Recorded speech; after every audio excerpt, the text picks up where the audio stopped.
오늘 하나님께서 저희들에게 주시는 말씀은 욥기서 10장 1절에서 22절까지의 말씀입니다.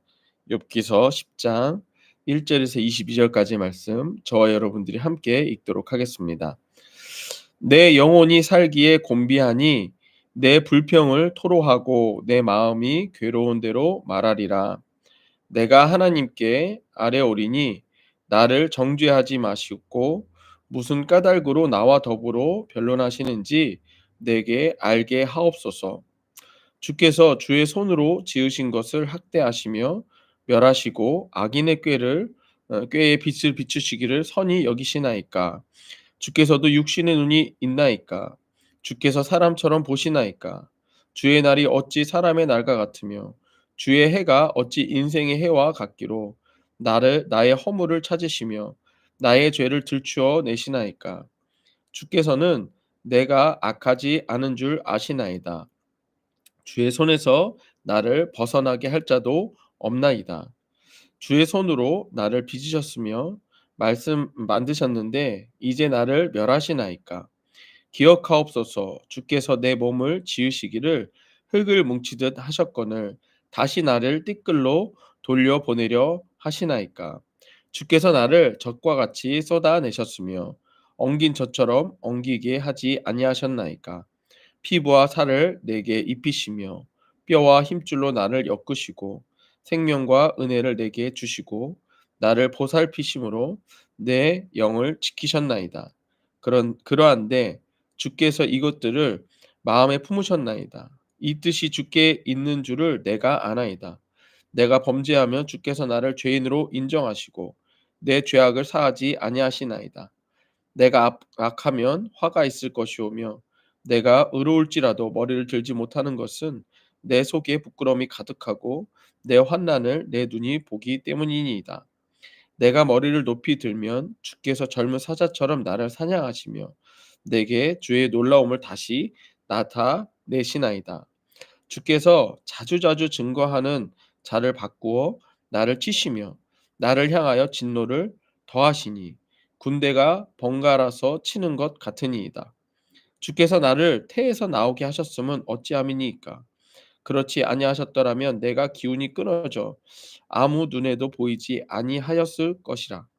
있어도 없었던 것 같이 되어서 태에서 바로 무덤으로 옮겨졌으리이다. 내 날은 적지 아니하니까. 그런즉 그치고 나를 버려두사 잠시나마 평안하게 하시되 내가 돌아오지 못할 땅 곧 어둡고 죽음의 그늘진 땅으로 가기 전에 그리 하옵소서. 땅은 어둠에서 흑암 같고 죽음의 그늘이 져서 아무 구별이 없고 광명도 흑암 같으니이다. 아멘. 오늘 말씀의 제목은 고난 중에 하나님에 대한 태도, 고난 중에 하나님에 대한 우리의 태도라는 제목으로 어, 말씀을 전하도록 하겠습니다. 우리가 지금 욥기서를 시작하고 나서 이제 10장까지 왔습니다. 10장까지 오면서 욥이 자신이 당한 고난에 대해서 이제 친구들과 이런저런 이야기를 합니다. 그런데 여기서 이제 중요하게 우리가 봐야 되는 것은 무엇이냐면 이 욥기서 전체 안에서 지금 있는 상황들을 우리가 보아야 된다라는 거죠. 무엇이냐면 고난은 인간이 당하고 있지만 그리고 이 고난에 대해서 인간끼리 이야기하고 있지만 사실은 이 고난이 시작되었던 건 어디서부터 시작되었어요? 하늘에서부터 회의하고 시작이 된 거죠. 그렇죠? 우리 1장과 2장을 통해서 우리는 보았어요. 그래서 하나님께서 욥에 대한 평가를 하실 때에는 이와 같은 자가 없다. 이와 같이 의로운 자가 없고 이와 같이 온전한 자가 없다. 하나님께서는 오히려 욥을 너무나도 많이 신뢰한 상태에서 시작했다라는 것을 우리는 기억해야 됩니다. 그런데 이 욥에 대해서 인간에 대해서 의심했던 것이 누구였어요? 사단 마귀였죠. 그래서 이 하늘에서 회의가 열린 것에 대해서 그래 그러면 욥에 대해서 고난을 한번 주어 봐라. 그래도 욥은 반드시 이겨낼 것이다. 라고 하는 것이 이게 하나님이었고요. 욥은 의롭다고 칭해 주신 것이 하나님이었고요.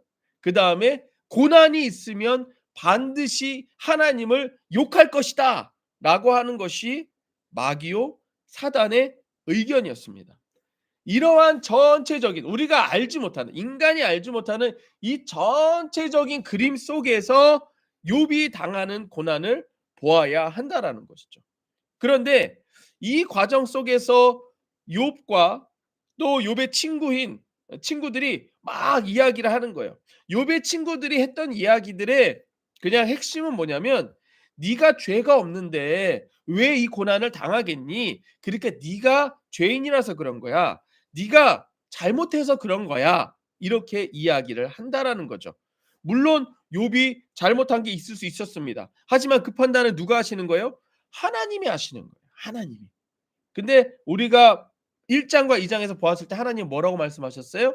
하나님께서는 "너는 온전하다. 욥은 의롭다. 욥은 나를 배신하지 않을 것이다." 이렇게 시작하셨거든요. 그렇다면 이유가 없는 고난도 있을 수 있다라는 것입니다. 중요한 것은 이 말씀을 통해서 이 욥기서 말씀을 통해서 우리들에게 어떠한 고난이 있든지 우리들에게 어떠한 환난이 있든지 그것을 하나님이 허락하셨다면 우리는 이걸 받아들여야 된다는 거예요. 그리고 이 고난 중에 우리가 취해야 될 것도 또한 무엇이냐? 하나님을 인정하고 구원의 하나님임을 우리는 믿어야 된다라는 얘기예요. 이게 오늘 말씀의 핵심이에요. 고난 중에 하나님에 대한 우리들의 태도는 무엇이냐면 내 생각으로 지금 단지 내가 당하는 이 고난만으로 하나님에 대해서 함부로 판단하지 말고 나의 삶에 대해서 함부로 판단하지 말고 하나님께서 나에게 하신 말씀으로서만 이 고난을 바라봐야 된다라고 하는 게 오늘 말씀의 핵심이요 욥기서의 주제입니다. 욥기서에서도 계속 말씀하는 핵심 주제가 무엇이냐? 하나님의 절대 주권이에요. 하나님의 절대 주권. 우리는 고난을 당하지만 이 고난으로부터 구원해 주실 수 있는 분이 누구라는 거예요? 하나님이라는 거예요. 저는 이 욥기서에서 말하는 이 친구들과 욥의 대화를 들어보면은요. 저는 별로 잘못된 걸 찾아볼 수가 없어요. 사실. 별로 잘못된 걸 찾아볼 수가 없어요. 왜 그러느냐? 저도 제가 그렇거든요. 여러분들 너무 힘들 때요. 너무 힘들 때요. 막 여러분들 하나님에 대한 찬양이 나오세요? 그게 가능합니까? 가능해요? 막 하나님에 대한 찬양이 나와요? 저는 안 나와요. 전 정말로 막 너무 힘들고 어려울 때는요. 진짜 오늘 말씀이 욥과 같이 이렇게 얘기해요. "아니 하나님 이거를 왜 시작하게 하신 거예요?" 예. 만약 제가 목회가 힘들다 그러면 "아니 하나님 이 목회를 왜 시작하게 하신 거예요?" 아니면 내가 뭐 가정의 일 때문에 힘들다. "아 하나님 나한테 이 가정을 왜 주신 거예요?" 아니면 내가 내 스스로에 대해서 너무 실망하고 막 그런다. 그러면 "아 하나님 아버지 나는 도대체 왜 이런 거예요?" 막 이렇게 좌절하고 낙담하고 포기하고 내 스스로 함부로 내가 판단하는 태도를 보일 때가 많이 있더라는 거예요. 특히 누구 앞에서? 하나님 앞에서. 그래서 오늘 말씀의 제목처럼 고난 중에 하나님에 대한 우리의 태도는 어때야 하는가? 예. 그것을 오늘 말씀을 통해 한번 보려고 하는 것입니다. 먼저 첫 번째로는 고난 중에 하나님에 대한 우리의 태도는 첫 번째는 고난 중에 하나님의 본성을 기억하라라고 하는 거예요. 고난 중에 하나님의 본성을 기억하라. 이게 왜 그러냐면 우리는 고난이 일어나면 고난만을 바라볼 때가 있어요. 그리고 이 고난을 당하고 있는 내가 너무 힘드니까 선하시고 나를 사랑하시고 나를 구원하시는 이 하나님의 본성을 잊어버릴 때가 있다라는 얘기예요.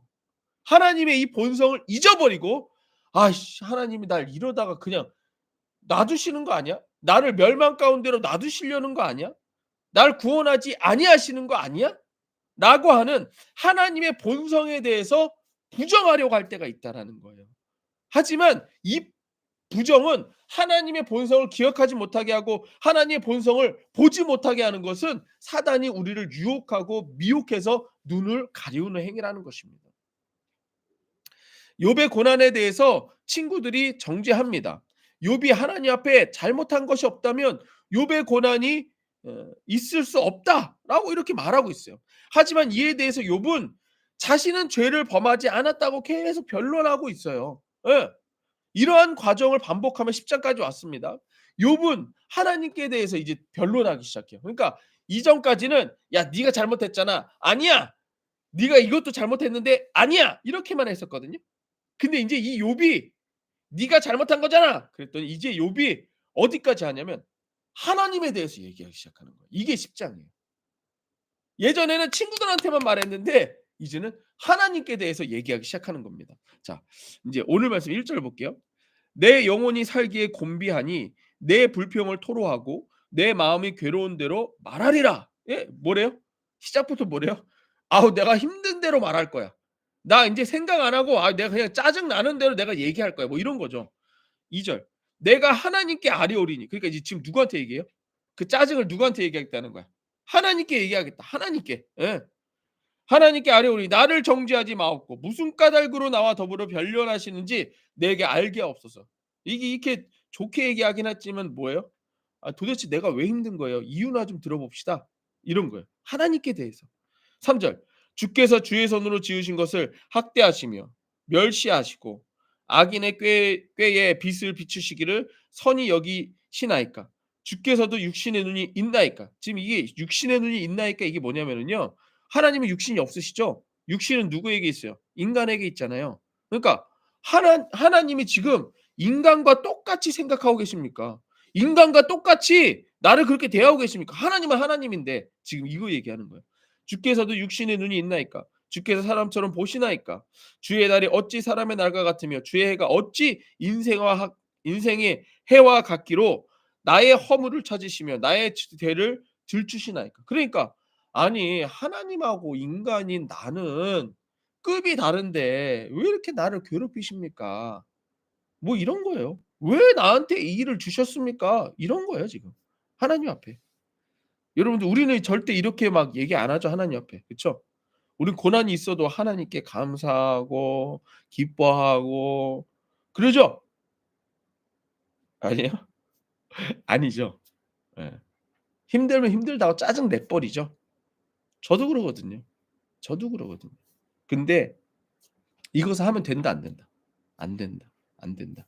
그리고 7 절에 이렇게 해요. 주께서는 내가 악하지 않은 줄 아시나이다. 주의 손에서 낫을 나를 벗어나게 할 자도 없나이다. 그러니까 구원할 자가 없음을 지금 욥이 이야기하고 있는 거예요. 그러니까 하나님께 대해서는 짜증을 막 내고 있는데 하나님 하나님이신데 왜 인간같이 날 그렇게 힘드시게 하십니까?" 이렇게 좀 짜증을 내기도 했지만 이 땅 가운데 사실은 "날 구원할 자가 없습니다." 이렇게 얘기하는 건 뭐예요? 쪼금이라도 소망을 누구한테 두는 거예요? 하나님께 두고 있는 거죠. 우리도 마찬가지죠. 사실은 내가 하나님께 고난 중에 너무 힘들어서 "하나님 도대체 왜 이러셨어요?" 막 이렇게 하기는 하지만 사실은 지금 내가 하나님 앞에 하소연하고 있는 거잖아요. 그러니까 하나님 앞에 하소연하는 거니까 사실은 내가 지금 누구 의지하고 있는 거예요? 하나님 의지하고 있는 거죠. 네. 그래서 우리가 이때 기억해야 될 건 뭐냐면 짜증 내기 전에 기억해야 될 건 뭐냐면 하나님의 본성에 대해서 나의 고난을 가지고 함부로 판단하지 말라라는 거예요. 내가 힘들다고 하나님이 변하시는 분은 아닌 거예요. 이거 이해되세요, 여러분들? 이거 이해되세요? 왜? 여러분들 우리 자녀들 있잖아요, 자녀들. 지 뜻대로 안 된다고 막 나한테 짜증 내죠. 우리한테 짜증 내죠. 자녀에 대한 우리들의 사랑이 변한 적이 있어요? 부모의 사랑이 변한 적이 있어요? 없잖아요. 근데 지가 짜증 낸다고 "아이 도대체 부모는 왜 그러냐." 이렇게 짜증 내잖아요. 누가 힘들어서 그런 거예요? 지가 힘들어서 그런 거예요.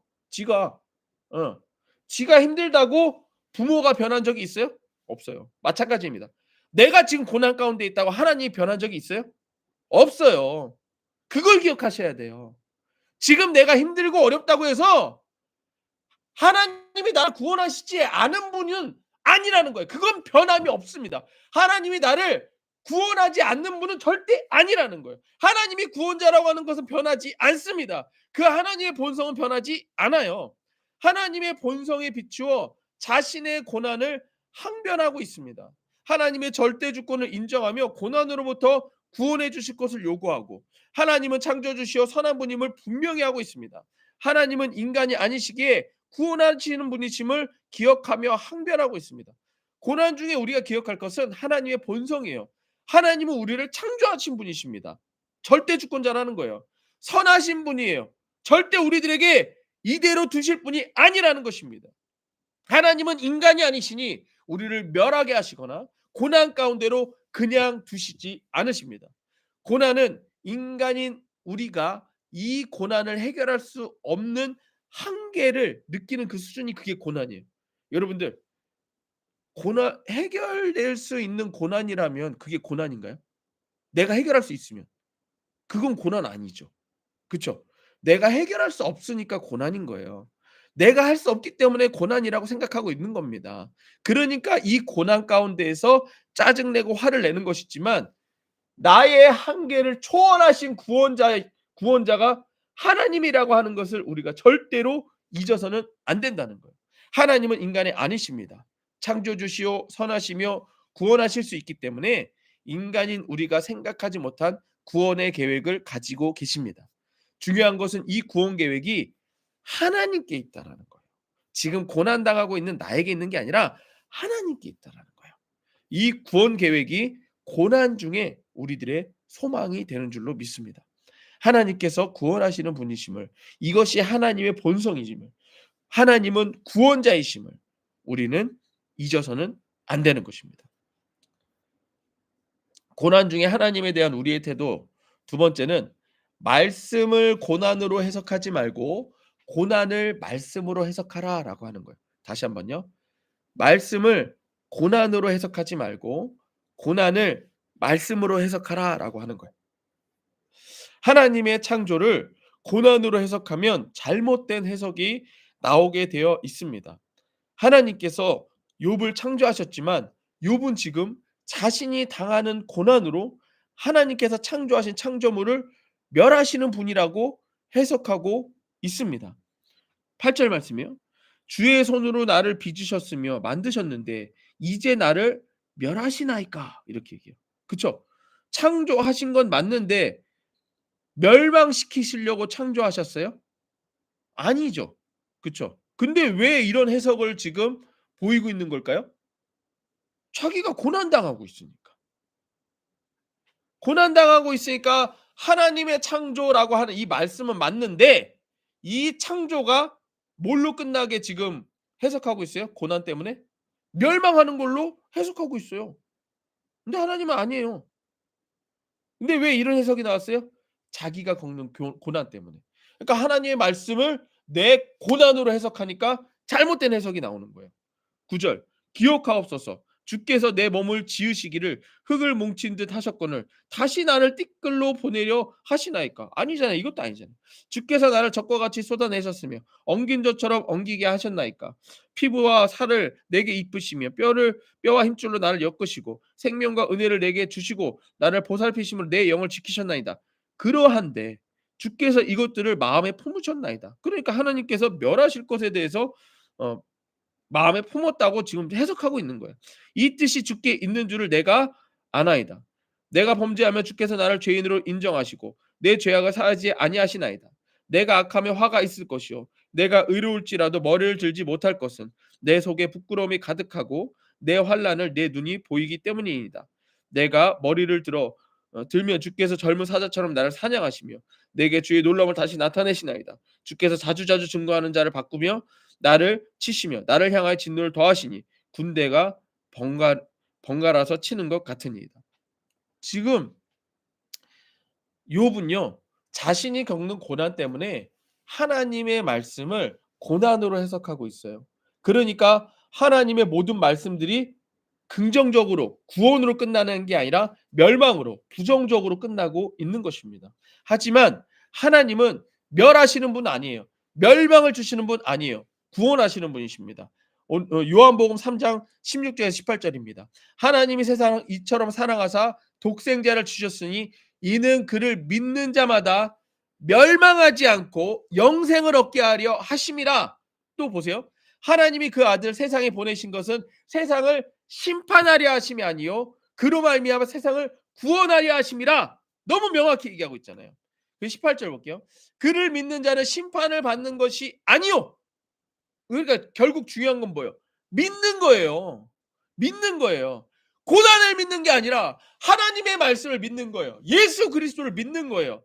그러니까 고난을 가지고 하나님의 말씀을 판단하지 말고 나의 고난을 하나님의 말씀으로 해석해야 돼요. 믿지 아니하는 자는 하나님의 독생자의 이름을 믿지 아니하므로 벌써 심판받은 것이니라. 그러니까 지금 욥이 이렇게 생각하는 이유는 뭐예요? 하나님의 말씀을 내 고난으로 해석하니까 멸망으로 끝난다는 거예요. 나를 심판하시는 분이라고 지금 해석하고 있는 거예요. 아니에요. 우리의 고난을 하나님의 말씀으로 해석해야 돼요. 그래야 내가 지금 당하는 고난에서 난 반드시 구원을 얻는다. 지금 내가 죽을 것 같지만 난 반드시 생명을 얻는다. 이렇게 끝나는 거예요. 우리가 기억할 것은 내가 겪고 있는 이 고난으로 하나님을 판단하려고 하는 시도에 있다라는 거예요. 내가 고난 중에 있다 할지라도 하나님의 본성은, 하나님의 구원은, 하나님의 말씀은 변함이 없습니다. 마치 병원에서 주사를 맞는 자녀의 입장에서, 여러분들 우리 아이들 주사 맞으러 가잖아요. 자녀의 입장에서는 구원이 뭐겠어요? 부모에게 요구하는 구원이 뭐겠어요? 주사 안 맞는 거죠. 맞아요? "아 나 이거 엄마 나 주사 안 맞고 싶어." 이게 이 아이한테는 구원이에요. 근데 부모의 입장에서는 뭐가 진짜 구원이에요? 주사 맞고 병 안 걸리는 게 진짜 구원이에요. 맞아요? 마찬가지입니다. 주사를 맞는 자녀는 부모를 탓하고 자신의 아픔만을 생각하죠. 그럼에도 부모는 자녀를 미워하기보다는 안아주고 달래주고 사랑해주죠. 마찬가지로 하나님의 사랑은 멸망이 아니라 생명입니다. 심판이 아니라 구원입니다. 하지만 멸망인지 생명인지 심판인지 구원인지를 알기 위해서는 우리가 하나님의 사랑을 믿어야 돼요. 하나님께서 그 하나님의 사랑을 나타내신 분이 바로 예수 그리스도죠. 그래서 우리가 예수 그리스도를 믿어야 되는 거예요. 예수 그리스도의 이름을 불러야 되는 거예요. 예수의 이름을 불러 구원을 경험함으로 하나님의 사랑을 경험하는 것입니다. 그러면 내가 겪는 고난의 이유가 멸망이 아닌 생명이 있음을 깨닫게 됩니다. 죽을 것 같은 고난이 지나면 이 고난이 심판이 아닌 구원임을 우리는 경험하게 되는 것입니다. 고난 중에 하나님에 대한 우리들의 태도 세 번째는 무엇이냐면 고난 중에 죽음이 아닌 생명을 생각하라라고 하는 것입니다. 우리 앞에서 내용 얘기한 것과 이렇게 쭉 연결되는 거예요. 욥은 하나님에 대해서 차라리 죽을 것이 좋을 것이라고 주장합니다. 18절에서 22절이 우리 예전에 욥이 얘기했던 것처럼 차라리 태어나지 않고 죽었더라면, 차라리 내가 이 땅 가운데에서 있지 않았더라면, 또 이런 고백을 해요. 욥은 하나님에 대해서 차라리 죽을 것이 좋겠다라고 주장합니다. 오히려 태어나지 않았으면 좋았을 것이라고 고백합니다. 하지만 이 죽음으로 향하게 하는 것은 바로 마귀의 생각입니다. 사단의 생각입니다. 죄송합니다. 위에서 주신 말씀처럼 하나님은 멸망이 아닌 생명을, 심판이 아닌 구원을 주시는 분이십니다. 그럼에도 욥이 이와 같은 말을 하는 것은 지금 고난으로 시험하는 마귀의 유혹에 넘어갔기 때문입니다. 차라리 죽을 것이다. 아니에요. 고난 가운데에서 고난이 죽음으로 끝난다. 이 생각을 주는 것은 그것은 사단이 주는 생각이에요. 마귀가 주는 생각이에요. 우리 앞에서도 보았지만 하나님은 그렇지 않아요. 고난이 무엇으로 끝나는 거예요? 생명으로 끝나는 거예요. 구원으로 끝나는 거예요. 이게 하나님의 말씀입니다. 예. 절대 사단 마귀가 주는 생각으로 넘어가서 안 되는 거예요. 우리의 삶에서 고난을 통해 내가 무엇을 생각하고 있는지 판단해 보십시오. 이 고난을 좌절로 끝날 거다, 낭망으로 끝날 거다, 실패로 끝날 거다, 죽음으로 끝날 거다, 이러한 두려움을 우리에게 주는 것이라면 그거는 마귀의 유혹이에요. 하나님이 주는 생각 아닙니다. 하지만 예수의 이름으로 주시는 성령의 생각은 우리가 이 고난 가운데 다시 일어날 수 있다, 부활한다, 생명이다, 구원이다. 이게 바로 하나님이 우리들에게 주시는 말씀입니다. 이게 소망이에요. 구원 가운데, 이 고난 가운데에서 하나님이 우리들에게, 성령이 우리들에게 예수의 이름으로 주시는 생각들은 바로 구원이에요. 생명이에요. 멸망 아니에요. 심판 아니에요. 고난 중에 다시 일어나게 되어 있습니다. 고난 중에 우리가 기도하며 하나님의 말씀을 묵상하는 자는 성령이 주시는 생각으로 생각하게 되어 있습니다. 그러니까 우리가 고난 중에 뭐 해야 돼요?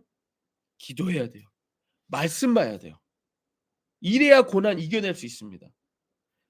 기도와 말씀 없이 예수 이름이 아니고서는 우리는 똑같이 마귀가 주는 그 생각대로 그대로 넌 이대로 이러다 죽을 거야. 넌 이러다 끝날 거야. 그래서 우울증에 빠지고 자살하기도 하고 실패로 가고 멸망으로 가는 거예요.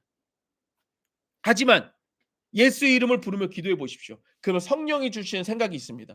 이 고난을 통해 넌 더욱더 성장할 거야. 이 고난을 통해 넌 하나님의 구원을 경험하게 될 거야. 이 고난을 통해 너는 하나님의 생명을 맛보게 될 거야. 이 고난을 통해 네가 성공이 무엇인지, 진짜 하나님의 계획이 무엇인지 넌 이걸 깨닫게 될 거야.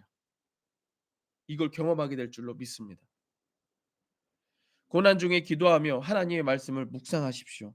그리하면 성령이 주시는 생각을 우리는 경험하게 됩니다.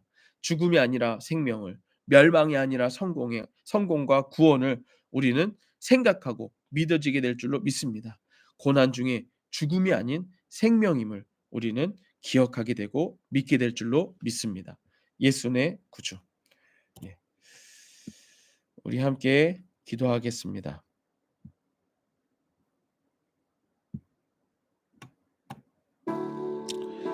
예, 우리 오늘 말씀 생각하시면서 함께 기도하겠습니다. 고난 가운데에서 우리들이 하나님 앞에 취해야 될 태도는 하나님이 어떤 분이신지 잊지 마십시오. 하나님은 구원하시는 분이십니다. 절대로 우리를 멸망 가운데 두시는 분 아니십니다. 하나님은 구원자이십니다. 우리 주 예수 그리스도는 구원자이십니다. 그 구원자이신 예수 그리스도께서 우리들에게 예수 이름으로 성령으로 임재하십니다. 우리들에게 말씀하십니다.